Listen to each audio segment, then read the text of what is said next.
The Texas Chainsaw Massacre is getting a new movie that I feel like is worth getting excited for. A Nightmare on Elm Street has been dormant for years, but we're getting a new 4K box set that looks amazing. And finally, Eli Roth is bringing back Hostel, and I'm kind of excited. How's it going, everyone? As always, my name is Jimmy Champagne. This is my horror channel where I talk about anything in the horror world that gets me excited. So I figured a good way to kind of make news videos going forward would be to pick out 2 or 3 different topics towards the end of the week and just give you my thoughts on them with the info that is actually legitimate. If that sounds cool to you, let me know by subscribing and setting your notifications to all, but let's just roll right into the first news story here, which is all about the Texas Chainsaw Massacre. So we all saw the 2022, I want to say remake, requel, whatever you want to call it, that honestly sounded pretty cool when it got announced because Fede Alvarez was attached. The people at Legendary wanted him to write and direct the movie, but you know, he had graduated from IP-based stuff up to doing original work, so he didn't want to do that. So they met in the middle and he agreed to just oversee the project, which meant come up with a brief outline for the story, pass it off to a writer, and just make sure it gets over the finish line. It was a complete disaster. Like, they went to Hungary or Bulgaria or something to film it, and they fired the directors after a week of filming. They promoted a cinematographer to direct the movie, and then they decided that they weren't going to put it in theaters because even though they finished the project, it didn't come out all that well. So what they did is they shopped it around to all the streaming services that were looking for new content to fill their roster, and they sold it to Netflix. After waiting that long for it, I mean, I was excited to see it, but it was a pretty disappointing movie. It's like if you took the plot of Halloween 2018 and grafted it onto a Texas Chainsaw movie. It has tons of plot holes. Leatherface does look pretty cool, even though he is older for no reason because Gunnar Hansen couldn't be in the movie. I thought bringing back Sally would have been a lot cooler if they could have gotten the original actress back, but she was passed away at that point. So like, why did you even involve her in the movie? But then I decided to give them a chance, and then she shows up and just gets one-shotted by Leatherface. The main cast was like trying to start a communist city or something in Texas. They were super annoying, and like CGI blood, the kills were bad. Overall, it was a movie that I forgot instantly. Actually, I remembered it pretty well for having seen it in like 2022 and never going back to it. So maybe it was better than I'm giving it credit for. But regardless, it did not perform well enough on Netflix to justify a sequel, and Netflix doesn't own the rights to TCM. They just bought the rights to that one movie and then threw it on Netflix and called it a day. So I guess Legendary is back, and this time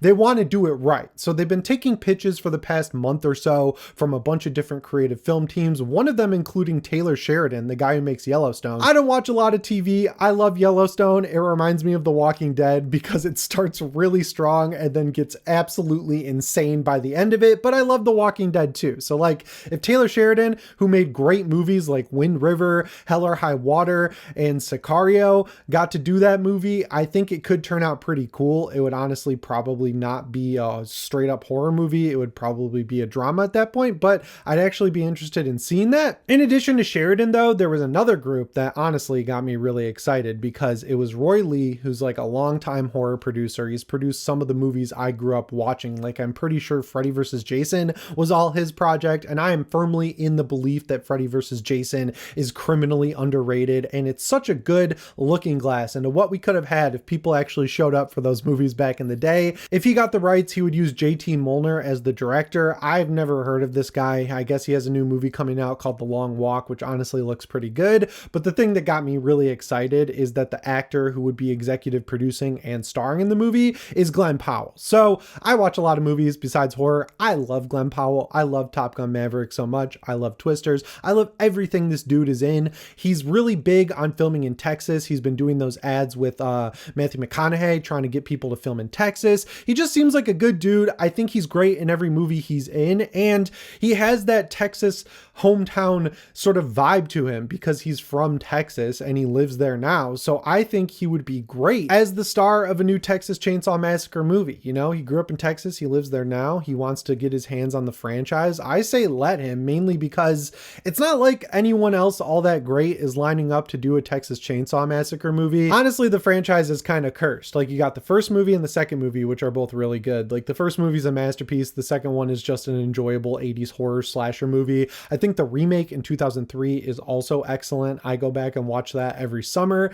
The beginning, I think, is a little underrated, but maybe I'm just being nice to it because it's a slasher movie. I just didn't need to see the Leatherface prequel. Pretty much every movie in the franchise is a mess. Even the one I love, Part 4, The Next Generation. That movie's a mess, but I love it. So it's kind of cursed, right? right? Like they always come back with these big news updates that are like, oh my God, we're doing it right this time. Then cut to 2022 and we get the Netflix version that sucks. So with that in mind, and no one else like coming to the table to kind of take over this franchise, I'm curious to see what Glenn Powell, Roy Lee, and JT Molnar could do as their little brain trust with this franchise. And really, the only way they can go is up with it. So we'll just have to wait and see. A lot of people weren't sure who the rights holders were leaning towards, but Roy Lee and Molnar had a panel for The Long Walk at Comic-Con, and they were really coy about it. But when they were asked specifically about TCM, Molnar was like, I don't know what's going on. And Roy Lee was like, yeah, that talk is happening right now. So my bet is that they're going to get it. And, you know, these movies don't take too long to make.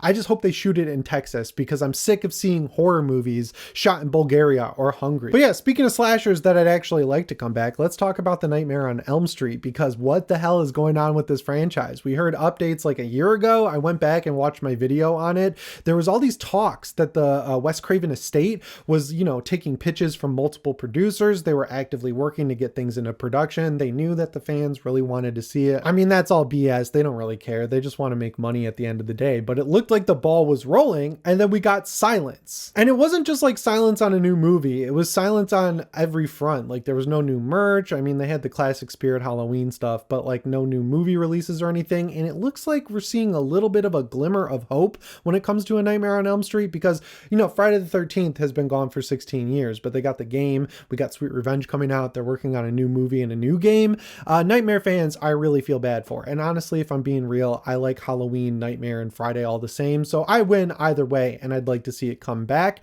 And the glimmer of hope that we are getting is that they're doing a very similar 4K box set to that amazing Scream Factory Jason one that came out a few years ago. I bought that. It was like $170, but never pay full price for Scream Factory because they drop in price relentlessly over time. I think by the time I bought it, it was like 70 or 80 bucks, and they're great discs. The art is amazing. It has pretty much every movie in the Jason franchise. Not really much to complain about there. And it looks like we're getting one of those for A Nightmare on Elm Street, but it is missing a couple films. It's a 7-movie collection, so you're getting all 7 of the Nightmare on Elm Street mainline movies. The 2 that are missing are Freddy vs. Jason, which I'm 99% certain is in that Jason box set. So if you have that, you're fine. And then also the remake from, I think, 2009 or 10. That movie sucks. I keep seeing people upload videos where they're trying to do the revisionist thing. Like, is A Nightmare on Elm Street really that bad? Why you're wrong about A Nightmare on Elm Street? Well, you know, like all these videos that get done to death on YouTube. Don't even try it with that movie, man. That movie just is bad. You could praise like one thing, which is Jackie Earle Haley as Freddy, and then you got to say, oh wait, they covered him with CGI and made him like hunchbacked and weird, and then there's a whole lore element. I don't know. That movie is bad, so I don't really care that they're missing it from this franchise. That movie is bad. I don't really care that it's missing from this box set, and it looks like they're going to follow the same pricing as the Jason one, so it's going to be like $167 at launch on Amazon. There's no release date yet. I would imagine that it's going to be out by the end of the year. I would not pay full price for it. I think the price will drop, especially if it is confirmed to be Scream Factory doing the box set. And also with the Jason one, I had to send in like 3 or 4 of the discs to get them replaced because some of them had goo on them, which is disgusting. Like, it was really gross. And then a couple of the discs weren't formatted right, so they wouldn't work in my PS5, so I had to get them replaced. So if they do release this thing, I would not buy it day one. I would give it some time to make sure all the discs work because it's Warner Brothers and they have a disc rot problem, and also the price will probably drop. I have the entire Nightmare collection on Apple, but I just love having physical media, so I definitely will eventually buy this. I'd love to finally see a Halloween box set like this. Like, they kind of did it with Scream Factory's 4K releases, but you had to buy them all. And then with the last one, I think it was like Resurrection, they gave you an empty box so you could fill it up. I bought all of those, but I would just like to see it kind of packaged up into a nice box set from the jump that you could just buy, throw in a closet, use as backup, or display on the shelf if you haven't bought them all already like I did. It's just nice having movies in 4K and owning them physically because they disappear all the time from these storefronts. So I'll keep you updated on when this thing is launching. Let me know if you're going to pick it up down in the comments below. And finally, I want to talk about Hostel really quick because this movie does not get enough love. I think Hostel 2 was a little bit worse, honestly, and it didn't make a lot of money because it leaked before it came out. It was like one of the most torrented movies ever, and you could get a finished copy of it online. Not saying I did that, but the first movie terrified me. My aunt took me and my cousin and Vinny to see it. We were shocked and terrored and ripped apart mentally from watching that movie because it is one of the most viscerally gory movies ever. There's one shot involving a guy's Achilles tendon, and that one still is like seared into my mind. I thought it was a really cool setup where these guys are partying overseas in Eastern Europe. They get involved in this weird trafficking thing where you can pay to torture people. It was a great idea for a movie, and it, 2 again dropped off in quality. 3 was directed by someone else, and then the franchise kind of went away. Peacock, who's really big into horror now, I guess, over at Universal, Someone Loves Horror, they're bringing it back as a TV show with Eli Roth attached to oversee it all, and Paul Giamatti is going to star in it, which is weird because he was doing a red carpet thing a couple of years ago, and he specifically said he loves horror movies. And one movie he said he wanted to be involved in is Hostel. So yeah, it's finally happening. I think this could work as a TV show as long as it's obviously TVMA. Bring back the scariness, bring back the torture.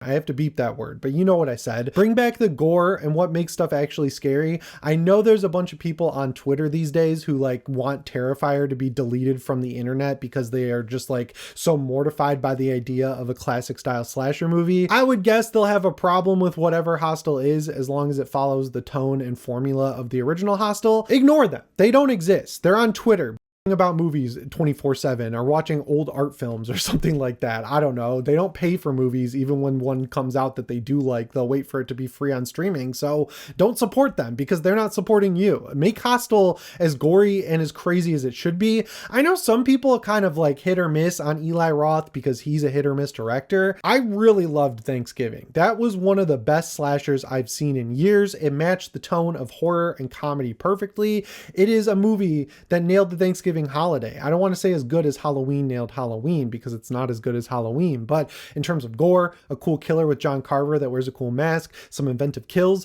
and a nice crazy final act that was awesome and funny and just amazing. Like, it was a really good slasher movie. I would be kind of glad to see him continue to dip his toe back into the slasher pond with a Hostel TV show while I wait for Thanksgiving too, because it's currently filming now. It's going to be even bigger, even better. It's going to be a direct sequel with returning characters. I just really hope it doesn't fall victim to the Blumhouse curse, even though it's not made by Blumhouse. What I'm talking about is they make these good movies like Happy Death Day or Megan, and then they release a sequel that's bigger and sometimes better in every way, and no one turns up to see it. Like Happy Death Day 2, I am firmly still believing that it's better than the first movie. No one saw it. Megan 2.0, they added more money. They made Megan like the Terminator from Terminator 2. No one saw it. So like, I hope that doesn't happen with Thanksgiving too, because I'd like to see that become a bigger franchise. But yeah, I'm always down for more Hostel. I've been working on an idea for a video over on Real Ones. Go check that channel out if you haven't. It's linked in the description. I saw your guys' comments about not having the outro video that was in all the other news videos I did. I forgot. I'm just going to be real. I have it. It's going to be at the end of this video. So thanks for reminding me that I used to have an outro